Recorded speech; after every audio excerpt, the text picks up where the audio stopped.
هذه الشعريه اللي تشتريها من البقاله تقدر تسوي فيها ألذ وصفه في حياتك ب 3 ريال بس. تعالوا اعلمكم هذه الوصفه.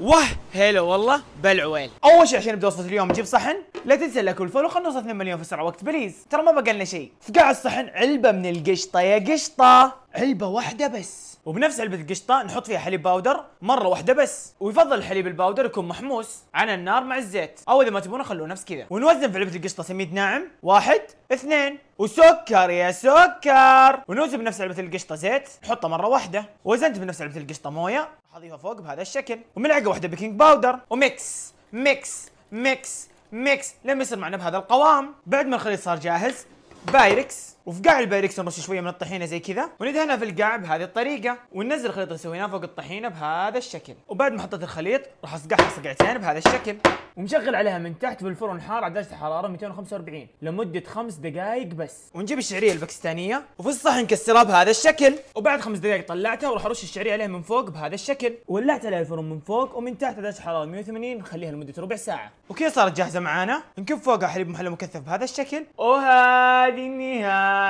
هذه هي بسبوسة جواهر اللي تدو اللي مكسر الدنيا بالتيك توك، سهلة وسريعة وتعيرونها بعلبة القشطة بس. جربوها وبالعافية عليكم. رهيبة رهيبة رهيبة، ما شاء الله تبارك الرحمن.